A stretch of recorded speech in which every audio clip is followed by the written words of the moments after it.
Hey everybody, welcome to the 414 for February 26, 2017. We're going to talk Tom Phillips, The Big Show and Shaq, some Impact Wrestling news, along with SmackDown and Raw's ratings for the week as we do every Sunday. All that along with this day in wrestling history and your viewer questions here on the 414. For the last defender.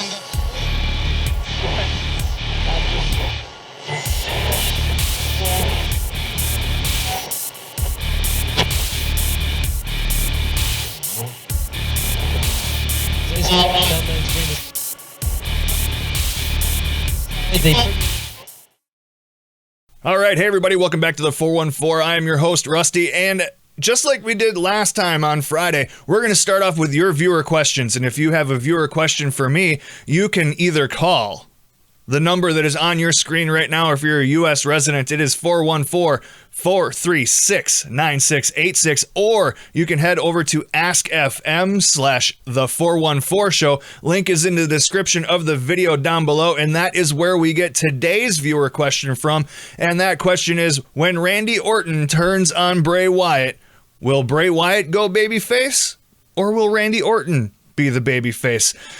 That's an easy question to answer. When that does happen, when that day happens, and I think it's going to be at WrestleMania 33 this year in Orlando, Randy Orton is going to be the heel in this. People want to like Bray Wyatt. They want him to be the champion. The You Deserve It chance that we had the day after 2 days after he won the title, it was amazing. People want to be behind Bray Wyatt. They've wanted to be behind Bray Wyatt for 3 years as a champion. And when he got the tag gold, people were loving it. They absolutely loved, even though he was in there as what would be a heel team with Randy Orton. The Wyatt family is this heel team that tries to go through and, control the minds of their enemies that they're preying on. They want to be the ones that are in control. They are the heels. They want to get on top of everything as fast as possible and make sure that the other side knows that they're not better than the Wyatts. However, Randy Orton turning on somebody, at that point, that seals the deal. Luke Harper is a straight up heel right now. He is going up against Bray Wyatt. He's going up against Randy Orton.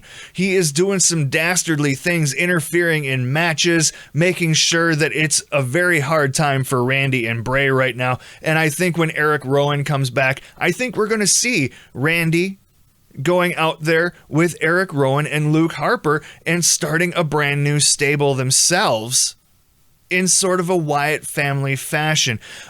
It'll be interesting to see, the last really good stable Randy ran, of course, was with Cody Rhodes and Ted DiBiase. So I want to see something like that with Harper and Rowan and Randy Orton. That would be great.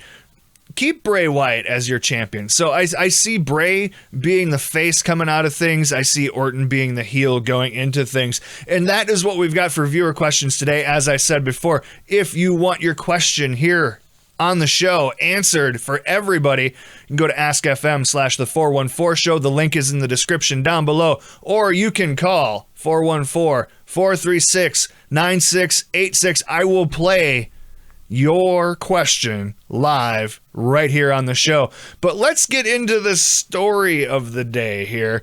And that, of course, is Tom Phillips. Tom Phillips is in a little bit of hot water right now. Allegedly, he has been outed for sending explicit texts and photos to somebody named Missy the Tattooed Girl on Instagram. If you haven't seen the pictures yet, they're not hard to find. I'm not going to post them here because they might not be from him. He could be in some sort of trouble with the WWE. We're not sure. So Friday, right after I did 414, of course, social media went crazy with screenshots of texts and captures from Instagram saying that this is him, and he sent it to this woman while on a flight. He's being accused of sending the sexually explicit text and photos. The woman, she's only known as Missy the Tattooed Girl, said that Phillips sent her the explicit text and photos, and that she later learned Tom's engaged to be married. She then posted a screenshot of the conversation with Tom on her Instagram. Alongside that, she had said, this is her quote, "This is why I don't trust people. Without my friends, I never would have known that a high-profile WWE commentator who was talking to me and wanted to get together is engaged. I had zero idea, and I couldn't be more sorry to the girl involved," meaning Tom's fiance. "You deserve better than this. Apparently, nobody is faithful anymore." Once this got out and things blew up, all of Tom's social media accounts were locked down. His Instagram is locked down. Snapchat is locked down. He's got his Twitter account is locked down. They're not gone, but they're all set to private right now. Apparently, according to the screenshot, he also tried to contact her on Snapchat with a total separate account.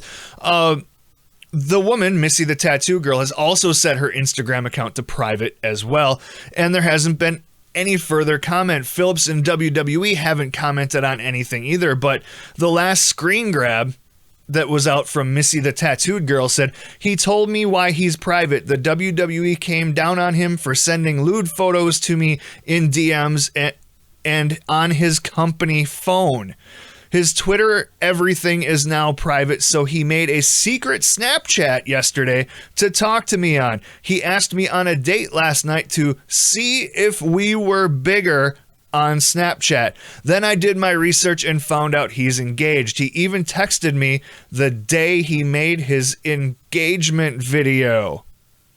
Now, whether this is true or not, this wouldn't be the first time that somebody in the WWE has gotten into a little bit of trouble with social media. Mick Foley has gotten into some little bit of trouble recently, but none of his accounts were locked down. The ever famous Seth Rollins pictures that have made the rounds out on the internet, those are out there as well.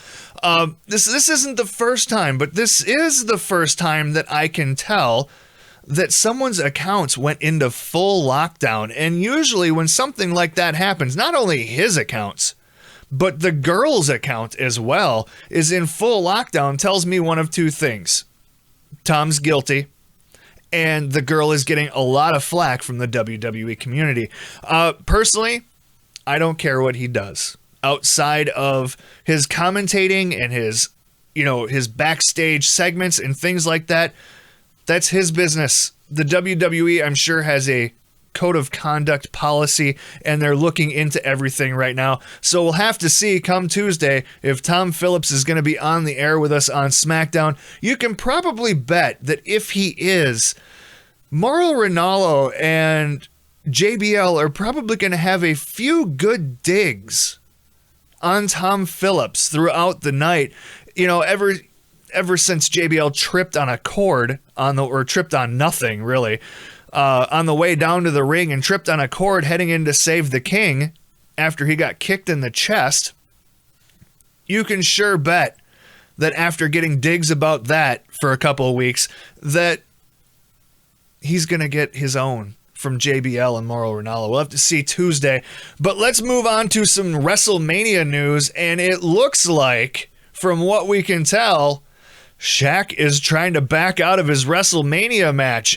Big Show did an interview with WWE.com earlier this week to talk about his physical transformation. And if you haven't seen the Big Show, go watch the match against Braun Strowman this past week. Big Show is getting ripped. You can go check out his Instagram, Twitter, stuff like that, and you'll see pictures where he's lifting up his shirt and showing his very sculpted six-pack abs. The Big Show is in better shape than he has been in probably at any point during his WWE tenure. The guy is in some crazy good shape right now, lifting weights, getting his body back on track, and not looking like the big pudgy Big Show. He's just looking like the Big Show.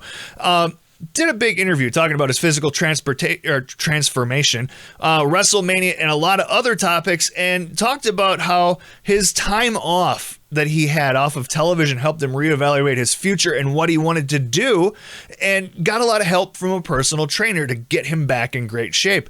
But then he started talking about Shaq. And he's starting to think that Shaq might not want to do this WrestleMania 33 gig down in Orlando. He said, here's the thing. We all shot off at the ESPY Awards, and Shaq said he's in, and I thought it was going to be a great match for the fans to see two big giants go at it. And I see Shaq riding around, singing karaoke, and stopping in at Krispy Kreme. I'm like, hey, if you're not going to take it serious, find something else to do. I've given 22 years of my blood, sweat, and tears to the business, and I'm doing this favor to Shaq. This could be my last WrestleMania. Big Show hinting at a possible retirement here. He needs to step up. I'm not trying to be mean, but my time is valuable. I get it. I don't have foot powder commercials, car commercials, insurance commercials. I get it. He's a busy man, but if he's going to step in the ring in my business at our biggest event of the year, show me you're serious. If anything, at least talk a little trash. Let me know you're motivated, because right now I just get the feeling he's terrified. He's shot his mouth off, he's in over his head, and he's trying to back out. So just let me know what's going on, brother. Big Show got some big words for Shaquille O'Neal. So more than likely this match is happening, right? You can't build this up over a year. They've been talking about it ever since the ESPYs last year. So we know that this is going to happen, and more than likely, this is just the shot over the bow at Shaq. Now Shaq has got to come back with his own shot and say, no, man, I'm coming to WrestleMania in Orlando, and I'm going to whoop your ass in front of the millions and millions. Shaq is here. It'll be interesting to see. We've got a few days until WrestleMania. We got to hit Fastlane first. More than likely, this will start to pick up after Fastlane next Sunday. And we'll see the Big Show and Shaq start to build up a program on Monday Night Raw heading into WrestleMania. Now, we do have some Impact news. Impact is kind of in a taping hiatus right now. And they need to start signing new talent back in before they start getting these tapings. They're going to be taping from March 2nd to March 9th for their next round of Impact tapings. But they haven't signed Drew Galloway to a deal yet. And he's not being offered anything from the WWE. So Drew Galloway has been pretty good on TNA over the last year, right? He's good in the ring. Can cut a good promo. He's young. Still looks good, right? But they haven't signed Drew Galloway. Why would you not sign Drew back into the company when he's been such a lock for you over the last year, unless he's asking for too much money? So hopefully they offer him a contract before things get going. As I said, they're set to start taping on the 2nd, and that is just 4 short days away from now. They're going to start taping again on Thursday, so they need to lock something up with Drew heading into this week.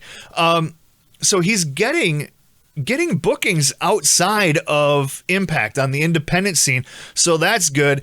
But they've let a lot of people go over the years that have been great to them. They let AJ Styles go. They let Bobby Roode go. Samoa Joe's not there anymore. But let's hope Drew can land something in one of the major promotions, whether it's Impact or WWE, very soon. I would hate to see a talent like him not get used. I want to see him really prosper. I liked his time in the WWE, and I think that he is a good fit for either company. I'd like to see him come back to WWE. It'd be good to have him on SmackDown, because I think he would thrive there, but then we'd start watering down SmackDown a little bit. It's running good. You don't want to make that ship not run as smooth as it has by throwing more people at it anytime soon. But that's what we've got for some Impact signing news. Also, we haven't really heard, apparently, there's rumors going around, and I heard Meltzer talk about it, that the Hardy Boys are coming to WrestleMania. Nothing's been signed with Impact. They're still doing independence right now, but nothing's been signed for Impact. I don't know. I don't know what's going to go on. I don't see Matt and Jeff wanting to lose that creative balance. I want to know what you guys think in the comment section down below on that one. There's really not a whole lot to report right now, so I don't want to get into it. I don't want to get into the rumor side of things on there. I'd love to see the Hardys back, but where would they fit right now? Yes, we have tag divisions that are really failing, especially on Raw, but I don't know. I'm not sure if Matt and Jeff are at the right point to come back just yet. Let me know your thoughts on that in the comment section down below. Now let's talk about ratings. We do that every Sunday with Raw and SmackDown.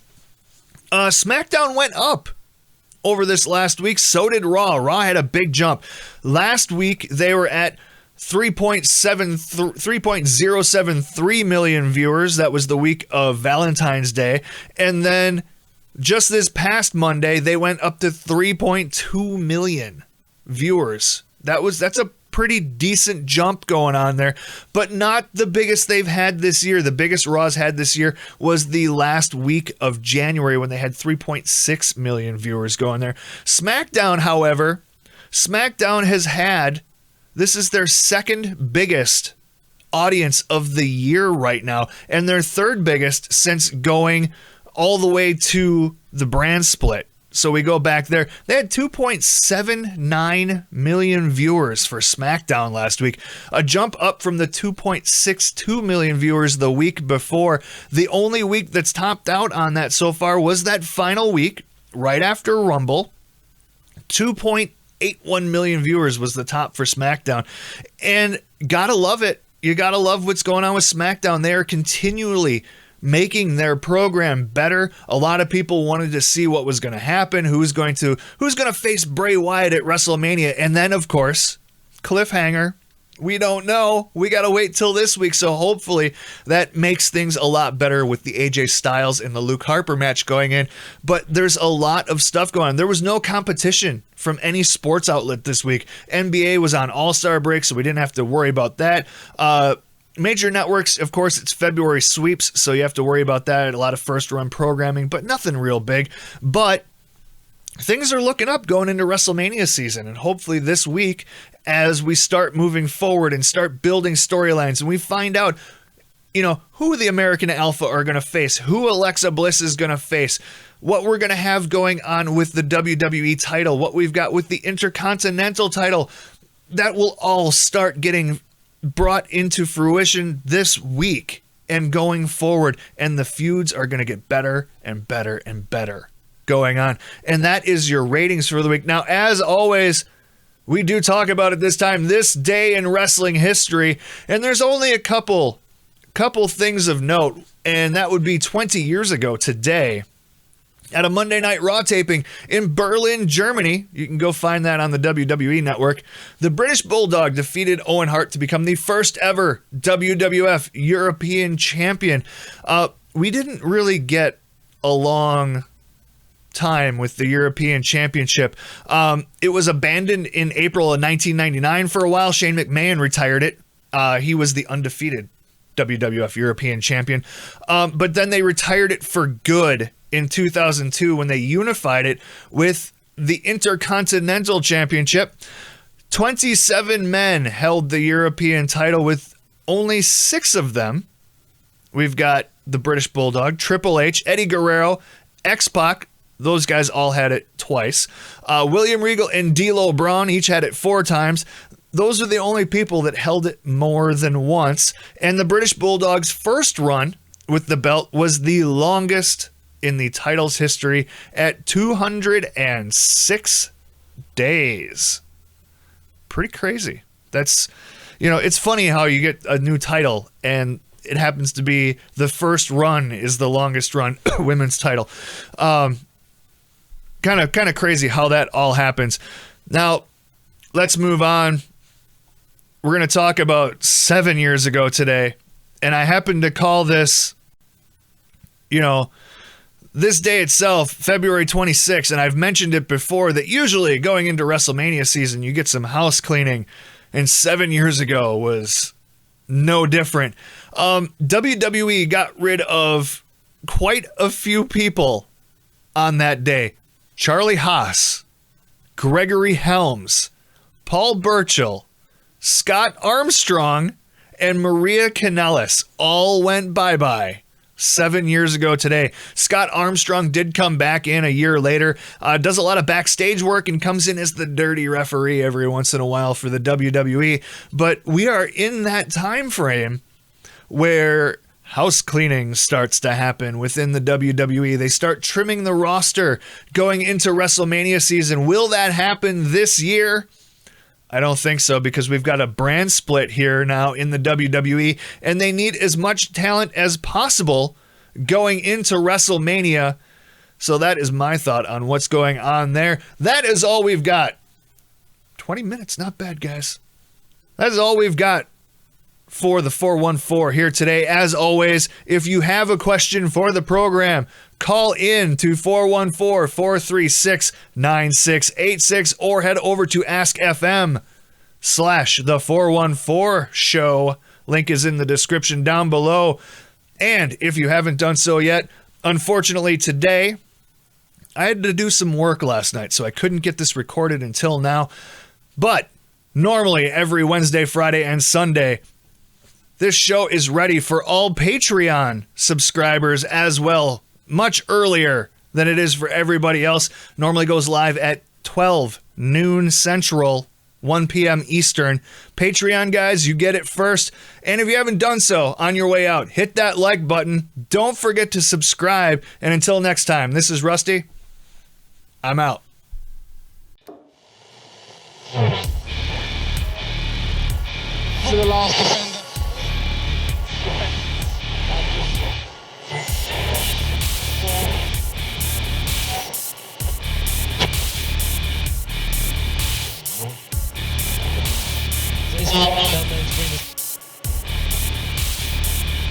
They